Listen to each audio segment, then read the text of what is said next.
வாங்க இன்னைக்கு நம்ம கௌரி சமையலறையில சூப்பரான பாவக்காய் ஃப்ரை எப்படி பண்ணலாம்னு பார்க்கலாம். இது மிக்சட் ரைஸோட சாப்பிட்றதுக்கும் தயிர் சாதம் ரச சாதத்தோட சாப்பிட்றதுக்கும் ஒரு ஸ்நாக்ஸ் மாதிரி சாப்பிட்றதுக்கும் ரொம்ப நல்லா இருக்கும்.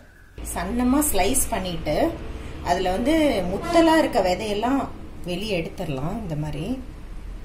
இந்த மாதிரி பிஞ்சா இருக்கிறதுலாம் அப்படியே நம்ம எடுக்க தேவையில்லை. விதைய இந்த மாதிரி எக்ஸ்ட்ராவா முத்தலா இருக்கிறதெல்லாம் மட்டும் ரிமூவ் பண்ணிக்கலாம். உப்பு சேர்த்து பெசரிட்டு அப்படியே ஒரு 15 நிமிஷம் விட்டுறலாம். அதுல இருந்து ஒரு தண்ணி விட்டுட்டு வரும். அப்ப இந்த கசப்பு குறையும். அதுக்கப்புறம் எடுத்து ஒரு 2 வாட்டி தண்ணியில நல்லா அலசி எடுத்துக்கலாம். இந்த உப்புல ஊறின பாவக்காயை நல்லா ஒரு 2-3 தடவை தண்ணியில அலசிட்டு சுத்தமா தண்ணி இல்லாம உதறிட்டு இதுல போட்டுக்கலாம். ஒரு பவுல்ல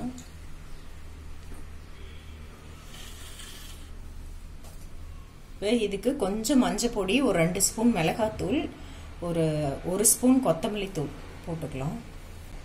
இதுக்கு தேவையான உப்பு போட்டுக்கலாம். பைண்டிங் பண்றதுக்கு சும்மா கொஞ்சம் கடல மாவு 1 ஸ்பூன், அரிசி மாவு 1 ஸ்பூன். நல்லா மொறுமொறுன்னு வரும். நிறைய தேவையில்லை மாவு.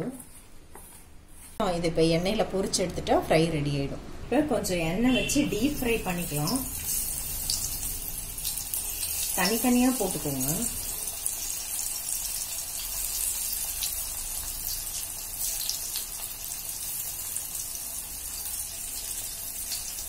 கொஞ்சம் ஹை மீடியம்ல வச்சு நல்லா பொரிஞ்சு வரணும். அந்த பாவக்காயும் வேகணும். கொஞ்சம் டைம் கொடுத்து நல்லா ஒரு 2-3 நிமிஷம், அதுக்கப்புறம் திருப்பி போட்டுட்டு ஒரு 2-3 நிமிஷம் அந்த மாதிரி நல்லா ஃப்ரை பண்ணி எடுத்துக்கலாம். ஒரு 2-3 நிமிஷம் கழிச்சு அப்படியே திருப்பி விட்டுட்டு அந்த பக்கமும் நல்லா ஃப்ரை ஆகட்டும்.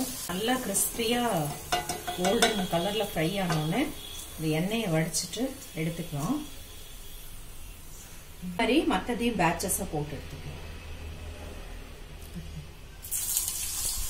எவ்வளவு சிம்பிளா இந்த பாவக்காய் ஃப்ரை ரெடி பண்ணிட்டோம். இதை கண்டிப்பா நீங்க ட்ரை பண்ணி பாருங்க. எப்படி இருக்குன்னு உங்க ஃபீட்பேக்ஸ் கமெண்ட் ஷேர் பண்ணிக்கோங்க. பாவக்காவில வேற நிறைய ரெசிபிஸ் பார்க்கணும்னா கௌரி சமையலறையில பாவக்காய் பிளேலிஸ்ட் செக் பண்ணுங்க.